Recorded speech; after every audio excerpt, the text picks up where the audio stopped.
You're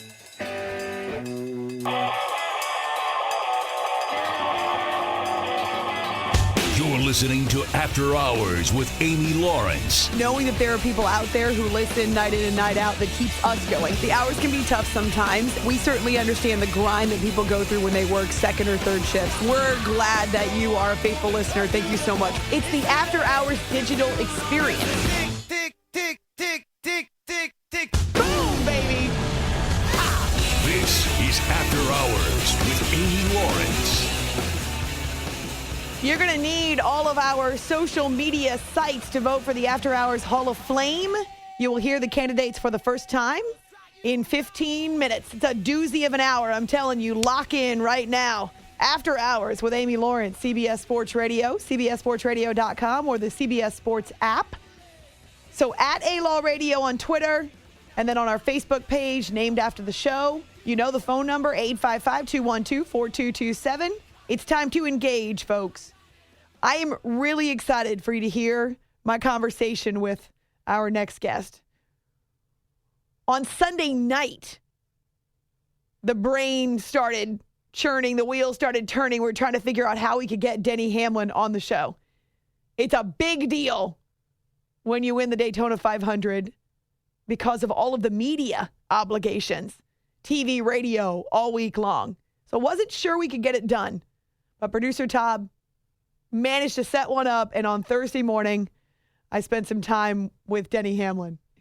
Poor guy, extremely tired, and yet very gracious and still excited about what had happened on Sunday. Closest finish ever in the history of the Super Bowl of racing. It's the most high-profile stop on their schedule. And if you forgot how it ended, well, listen again. Here comes Hamlin, storming up the outside of the racetrack for second. And that outside lane up to the second spot, led by Denny Hamlin. Throws the block, does Matt Kenseth. He's out of shape. Here comes Martin Truex Jr. to the bottom. Checkered flag waving at the start-finish line. Who will get there first? It's Truex on the inside, Hamlin on the outside, and too close to call. That's it. Too close to call. It turns out to be Hamlin by 1/100th of a second. A photo finish, if you will. Motor Racing Network with the call of that final turn, the Daytona 500. So I started out when I got on the phone with Denny by asking him what the week has been like for him after winning what is the most important race on the NASCAR schedule. It's been crazy for sure, but I mean, it's definitely been worth it. I mean, looking back on it, it's hard for me to kind of explain, what this means to me long term, even short term, because it hasn't had time to really soak in. I haven't had time to really kind of look back on things and really even watch the race back fully to figure out, how the day went. So, need a few weeks to figure all that out. But, the short term, it's been really fun so far. How many interviews do you think you've done since winning at Daytona, Denny? Oh, goodness. 30 at least. It's been up there, but, all of them have been really good. And it just shows how big of a stage and how big of a race that this was. Obviously, it's not just the Daytona 500, but the closest finish in history. And obviously gives our sport a lot of momentum going forward now. Yes, it certainly does. To have a finish that exciting and that compelling in the sport's most high-profile race was amazing. So I've seen some of your interviews where you talk about not exactly knowing how you won and what happened over that last half lap. So now, given a couple of days to think about it, how did you do it? Things change dramatically, let's say even to the last half a lap of the race. But, things just, I was using a lot of different air in different ways. And I know that's kind of hard to explain, but, I got a push from the guy that was behind me, and the inside line was kind of dragging them back by running close to them down the straightaway. So I just was building a lot of energy and momentum going into that final corner, and it kind of all came to a head. I think, Matt was the leader at the time. He made a move to try to block, and I kind of averted that and went through the middle, and, we had a drag race to the finish. So it was just a interesting chain of events for sure that final, half a lap was. Were you surprised that the outside line, the high line, had as much push and as much momentum as it did?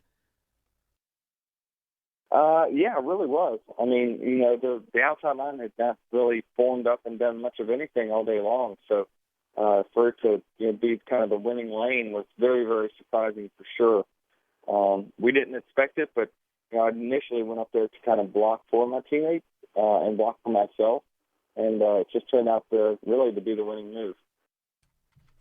That very last stretch, Denny, there's so much banging between you and Martin Truex Jr. What did that feel like to you inside the car?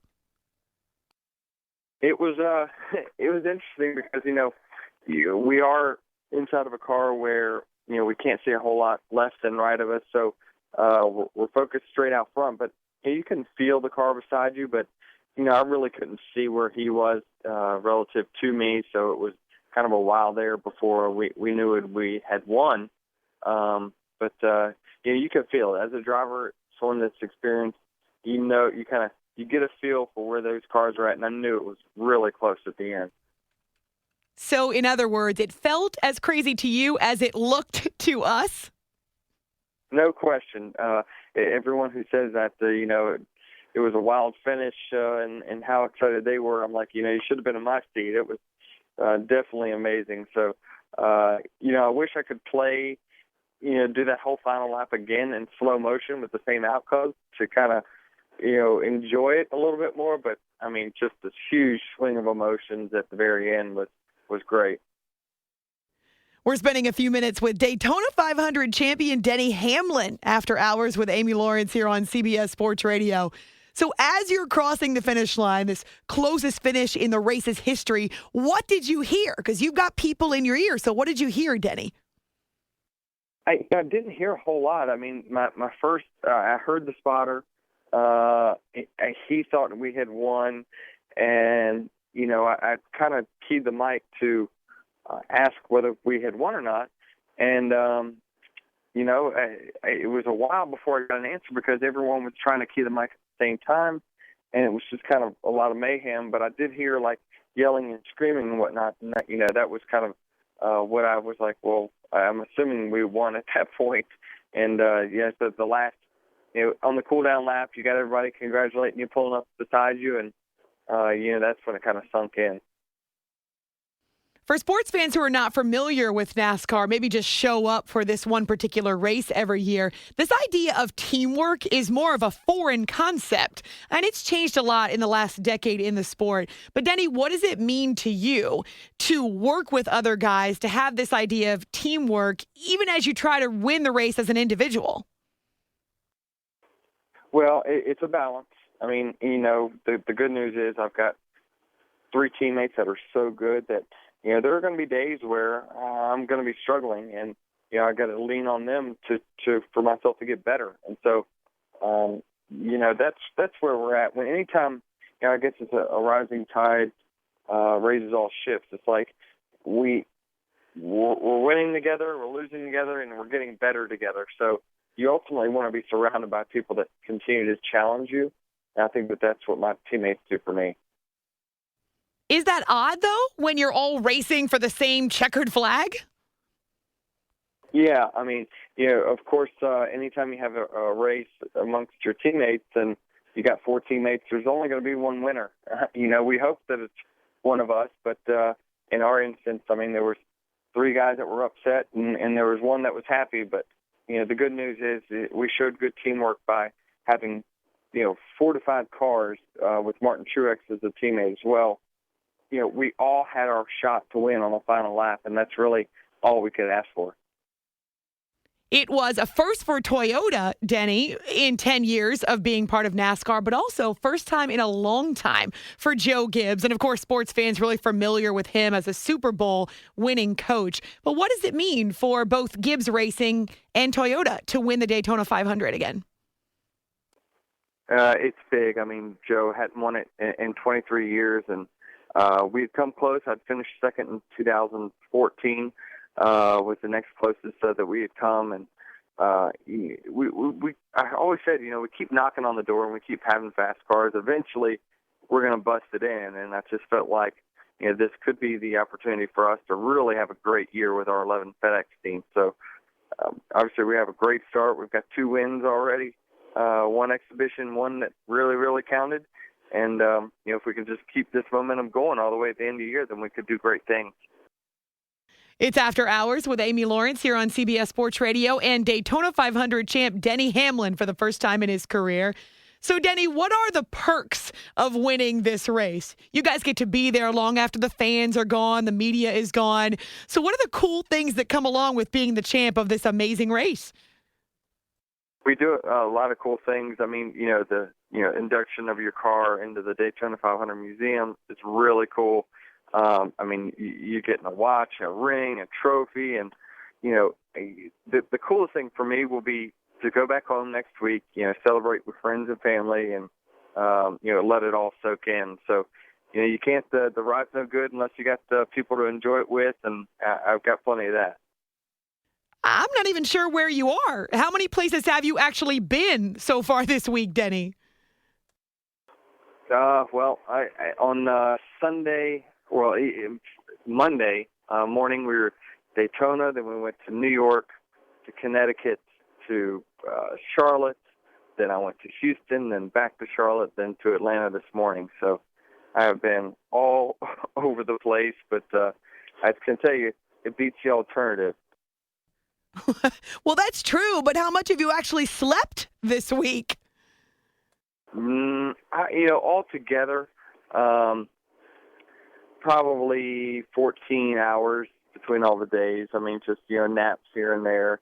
I got a decent night's rest last night, so trust me, I'm looking forward to getting to Atlanta Motor Speedway this weekend and kind of getting back to a routine. That is actually crazy, too.